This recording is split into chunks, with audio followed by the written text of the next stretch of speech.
In the months following Savo Island, American officers struggled to explain how a supposedly inferior navy had struck with such speed, precision, and overwhelming lethality. The answer was not a single failure, but a system of vulnerabilities, technological, doctrinal, and tactical, that left U.S. surface forces exposed to Japan's mastery of night warfare. At the core of this weakness was radar. In mid-1942, most American cruisers and destroyers carried SC or SC-1 air search radar, equipment designed to detect aircraft, not surface ships. These sets lacked the resolution to pick Japanese ships out of sea clutter and often failed to provide reliable bearing data at night. While a few ships carried the newer SG surface search radar, it had not yet been widely deployed, and many captains still trusted their lookouts more than their unfamiliar electronic instruments. Japanese ships, meanwhile, relied on extraordinary visual training. Their lookouts, arguably the best in the world, could detect enemy silhouettes at ranges where American crews saw only black horizon. This meant the Imperial Navy almost always made visual contact first, maneuvered first, and fired first. The second American disadvantage lay in training. Before the war, the U.S. Navy believed night engagements would be chaotic, largely ineffective affairs. As a result, night fighting doctrine emphasized caution, maintain formation, avoid confusion, limit aggressive maneuvers, and refrain from firing unless targets were confirmed. The Japanese, by contrast, treated night as their primary battlefield. They held large-scale live-fire night exercises using coordinated destroyer and cruiser formations. They trained officers to read patterns in moonlit water and taught lookouts to detect wakes, smoke, and silhouettes with uncanny accuracy. Japanese destroyers practiced mass torpedo attacks under simulated battle conditions, launching full spreads in darkness to perfect timing and coordination. When war began, they were executing methods the Americans barely understood. Torpedo quality further widened the gap. The U.S. Navy entered the war with the Mk-15 torpedo, theoretically capable but plagued by severe flaws. It often ran too deep, its magnetic exploder frequently malfunctioned, and its contact exploder failed at certain angles of impact. Many Mk-15s simply did not detonate or veered off course. Some American destroyers at Tassafaronga fired full salvos of torpedoes and achieved no hits at all. In contrast, Japanese destroyers carried the Type 93, longer, faster, deadlier, and far more reliable.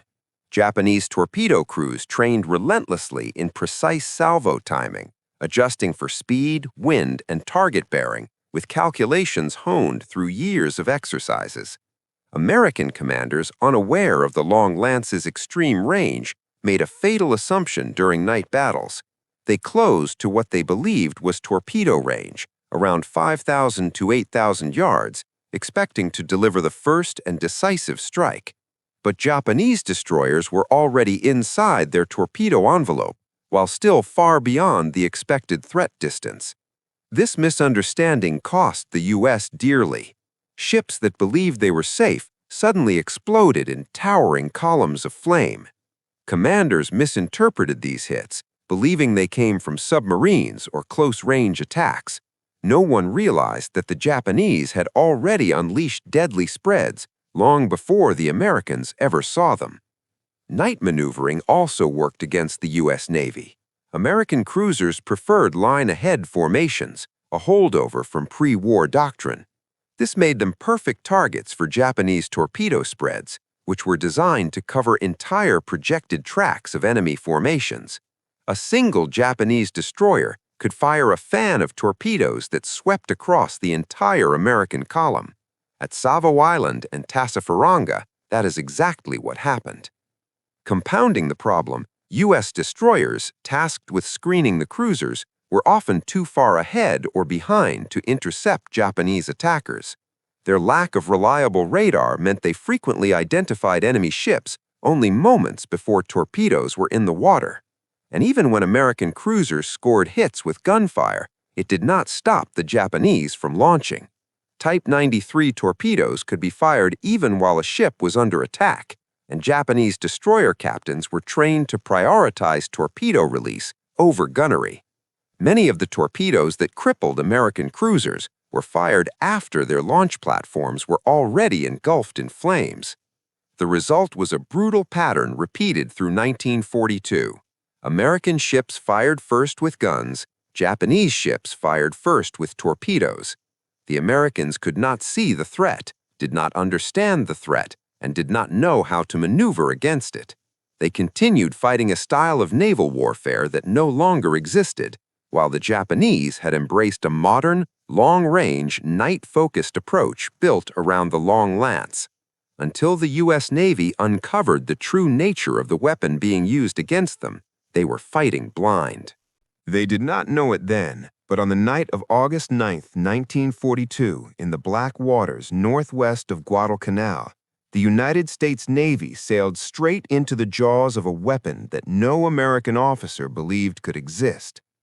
The cruisers of the Allied screening force moved through Iron Bottom Sound in what should have been a position of overwhelming strength. 8 heavy and light cruisers, destroyers on the flanks, and radar watch teams scanning for any sign of Japanese movement. Yet when the Japanese 8th Fleet under Admiral Gunichi Mikawa swept down from the north, they carried with them a secret so powerful it changed the balance of naval warfare. The Type 93 Long Lance, a 610mm torpedo with a range, speed, and explosive force beyond anything the Americans imagined. The battle began not with gunfire, but with shadows. Japanese lookouts spotted the Allied ships first, a result of superior night optics and years of night fighting tradition. Mikawa's cruisers maneuvered silently into position, closing to what American tacticians believed was far outside torpedo range. What followed was a moment so swift and devastating that survivors struggled to believe it had happened. At 0138, Japanese cruisers Chokai, Oba, Kako, Kinogasa, and Furutaka unleashed spreads of Type 93s, torpedoes that traveled more than 10 miles at high speed and left almost no visible trail. The Allied task force never saw them coming. The first explosions tore through USS Canberra and HMAS Canberra. Then USS Chicago staggered under a hit, and within minutes USS Astoria, Quincy, and Vincennes were burning and sinking. 4 cruisers lost or doomed in less than an hour, the worst defeat in U.S. naval history. And still, no one on the American side understood what had struck them. Officers guessed submarine ambush, magazine detonation, or Japanese mines. No one considered a torpedo attack because American doctrine insisted that no torpedo in the world could hit from such a distance. The U.S. Navy believed the effective range of ship-launched torpedoes was roughly 5,000 to 8,000 yards. The Long Lance could exceed 20,000. American sailors trying to comprehend the battle recalled that they never saw a wake, never saw a periscope, never saw anything at all. The water simply erupted beneath their ships. That was the genius and terror of the Type 93. Fueled by pure compressed oxygen instead of air, it produced almost no exhaust trail. Its warhead was more than 1,000 pounds of explosive, nearly double the size of U.S. Mark 15 warheads, and it ran fast, up to 49 knots, without sacrificing range. In 1942, there was nothing like it in the world, but the Americans did not yet know this. After Savo Island, they blamed poor lookout discipline, slow reaction times, or the shock of encountering a skilled night-fighting navy. They did not realize they had been hit by torpedoes fired from beyond the horizon of their expectations. The same pattern repeated months later at Tassafaronga on November 30, 1942. U.S. cruisers under Rear Admiral Carleton Wright unleashed radar-directed gunfire on a small Japanese destroyer force attempting to resupply Guadalcanal. The Americans believed they had achieved surprise. They believed they were winning, and in terms of gunnery, they were. Japanese destroyers like Takanami, Kuroshio, Oyashio, and Naganami suffered heavily, but before they withdrew, the Japanese fired spreads of Type 93s that caught the American cruisers in a deadly crossfire. The results were catastrophic. USS Northampton took 2 torpedoes and sank. USS Minneapolis lost her bow. USS New Orleans lost 40 feet of her forward hull in a single blast. USS Pensacola burned fiercely after a hit near the engine room. 4 cruisers crippled in minutes, again by a weapon the Americans neither fully understood nor respected. Sailors described seeing explosions with no warning, no wake, and no idea where the attack originated. Some believed Japanese destroyers had closed to point-blank range. Others swore they had been hit by mines. Few imagined that the Japanese had simply fired at extreme distance and let physics and American ignorance do the rest. By the end of 1942, the U.S. Navy had suffered more torpedo damage in surface combat than any major navy since World War I, and yet the root cause remained hidden behind a wall of assumptions. American leaders continued to believe Japanese torpedoes were roughly equivalent to their own. They continued to assume long-range night attacks were impractical. They continued to underestimate the skill of Japanese torpedo officers. The truth was harsher. The Japanese had mastered a style of night surface warfare that the Americans were unprepared for, using a weapon the Americans never trained to fight. The shock of Savo Island and Tassafaronga was not simply defeat, it was revelation. A revelation that something terrifying and unknown was stalking American ships in the dark, striking from distances they had been taught were impossible. Only later would they learn the name of the weapon that haunted them, the long lance. For months after the disasters at Savo Island and Tassafaronga, American naval officers struggled to understand how Japanese destroyers were inflicting such disproportionate damage. Reports from the survivors contradicted everything the U.S. Navy believed about torpedo warfare. Men swore that explosions came from impossible angles or from ranges far beyond any known torpedo's reach. Lookouts insisted they never saw wakes. Commanders argued that no destroyer could have maneuvered close enough to launch, yet the ships kept sinking. Something was fundamentally wrong with the assumptions the Navy had built its doctrine upon. The first clues came not from a captured weapon, but from wreck surveys in Iron Bottom Sound. Divers examining the remains of USS Vincennes, Quincy, and Astoria found torpedo damage patterns consistent with high-speed impacts at long range. The blast holes were larger than expected, with plating folded outward in ways that suggested a warhead far more powerful than the American Mark 15. Naval engineers studying the wreckage noted chemical traces inconsistent with compressed air propulsion, but they did not yet understand what they were seeing. At the time, no one in the U.S. Navy imagined the Japanese had mastered pure oxygen propulsion, a technology the Americans themselves had abandoned decades earlier because it was considered too dangerous for shipboard use.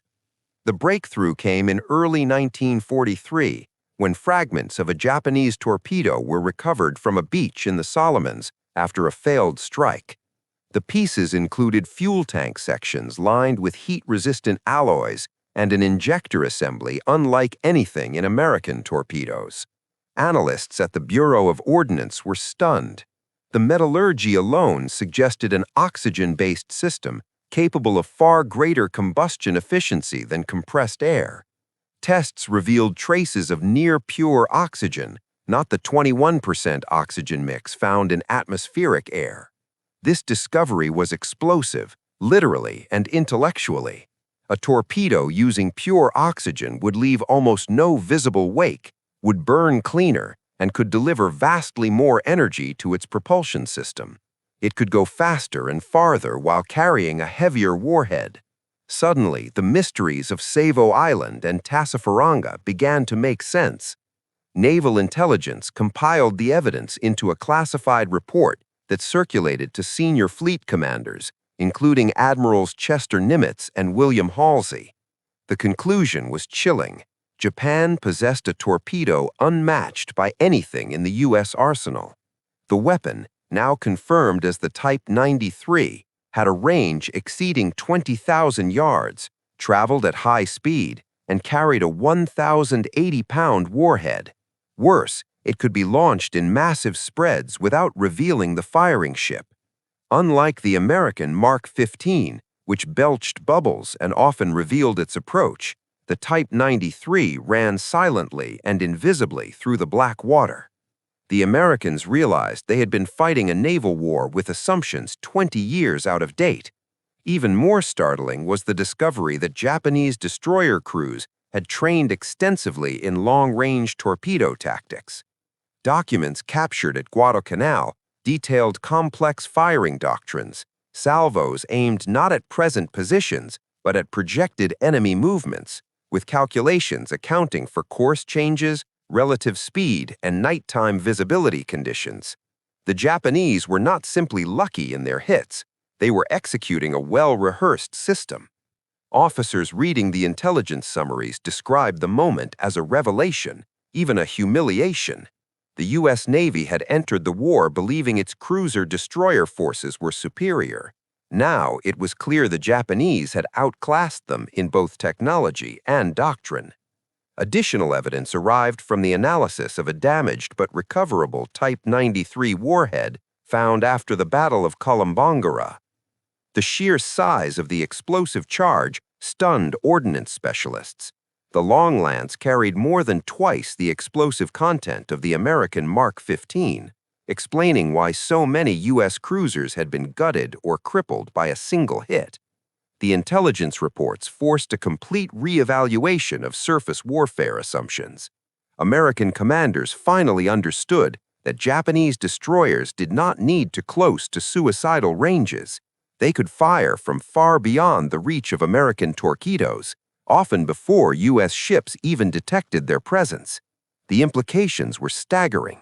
It meant every night engagement fought in 1942 had been stacked heavily in Japan's favor, not through chance, but through design.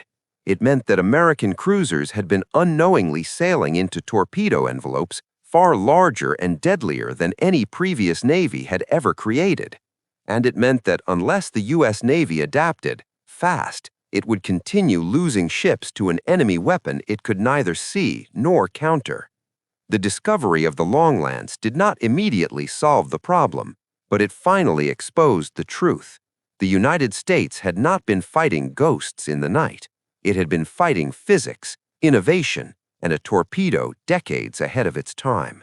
And now, at last, the Americans knew what they were up against. Armed at last with the truth about the Long Lance, the United States Navy realized that merely improving gunnery or adding more destroyers would not be enough. The problem was structural. Japanese destroyers could fire from twice, sometimes 3 times the range American commanders believed possible. They could launch without revealing themselves, and they could cripple or sink heavy cruisers with a single hit. To survive, let alone win, U.S. forces needed to rewrite the rules of night combat. The first and most important improvement came in the form of technology, the introduction of the SG surface search radar. Unlike the earlier SC and CAM sets, SG radar operated at S-band frequencies, offering unprecedented resolution. For the first time, American ships could reliably detect surface contacts at night and in poor weather, identifying small destroyers at distances that rivaled Japanese optical spotting. Radar did not just enhance awareness, it shifted the balance of initiative. No longer would Japanese lookouts dictate when the battle began. Now, American destroyers could locate enemy formations before they closed to torpedo range, maneuver preemptively, and open fire with radar-directed gunnery.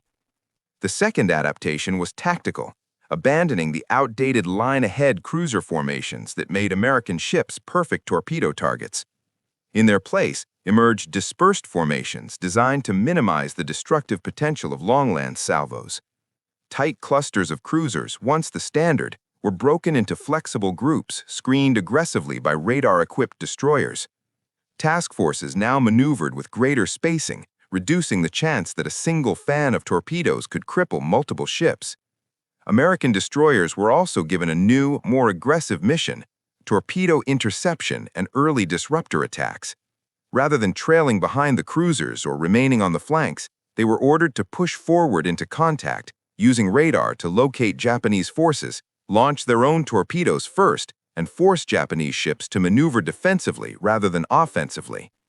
This alone reduced the effectiveness of longland salvos, because Japanese torpedo doctrine relied on stable target tracks. If the Americans dodged or changed course early enough, the deadly spreads became far less lethal. The third innovation was the development of torpedo dodge maneuvers, something the U.S. Navy had previously considered nearly impossible in night combat. Radar allowed ships to detect when Japanese destroyers turned sharply, an indication they had fired torpedoes. In response, American captains began ordering immediate turnaway maneuvers, altering course 20 to 30 degrees to throw off Japanese solutions. Although risky and often executed under fire, these turns saved countless ships.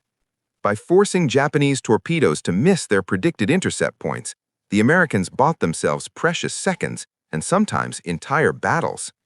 Combined with zigzag patterns during approach, the U.S. Navy dramatically reduced its vulnerability to long-range spreads. The fourth major adaptation involved fire control and gunnery doctrine. Radar-directed gunfire, once experimental, became central to night engagements. Ships no longer waited for visual confirmation. Instead, the moment radar plotted a solid contact, American cruisers opened fire with full broadsides, saturating the grid square where Japanese destroyers were likely maneuvering. This aggressive posture directly challenged Japanese plans. Their night doctrine assumed American hesitation. It assumed they would wait for sighting reports. It assumed confusion. Radar cut through that confusion like a knife. Japanese officers who once held the initiative by observing American silhouettes at long range now found themselves targeted before they could close within torpedo launch distance. Perhaps the most important tactical breakthrough occurred during the series of battles in the Central Solomons: Kula Gulf, July 1943, Vella Gulf, August 1943, and the Battle of Cape St. George, November 1943. In these engagements, U.S. destroyers under commanders like Frederick Moosbrugger and Arleigh Burke used radar positioning to launch their own torpedoes first. They fired from ambush, then immediately maneuvered clear before the Japanese could respond. At Vella Gulf, American destroyers sank 3 Japanese destroyers without suffering a single hit. It was the first time in the war that Japan's night-fighting destroyer forces suffered a decisive defeat in a torpedo engagement, a symbolic reversal of all that had happened at Savo Island. By late 1943, the Americans had turned a weakness into a strength. Radar gave them eyes in the darkness. New formations reduced their vulnerability. Torpedo dodge doctrine saved ships that would once have been lost. And aggressive destroyer tactics ensured they no longer waited to be struck. They struck first. The Long Lance remained a masterpiece of engineering, but its dominance had been broken. Now the Americans could finally fight the night on equal terms, and soon on superior ones. By late 1943, the story of night combat in the Pacific had changed completely. What had begun with catastrophic losses at Savo Island and Tassafaronga, battles where American cruisers were ripped open by long-lance torpedoes fired from invisible foes, had transformed into a series of U.S. victories where the Japanese never got close enough to unleash their most feared weapon. The shift was not sudden. It was the result of months of painful learning, technological adaptation, and a complete doctrinal overhaul. The American surface fleet did not simply learn how to avoid the Long Lance. They learned how to dismantle the Japanese night-fighting system that made the Long Lance deadly in the first place.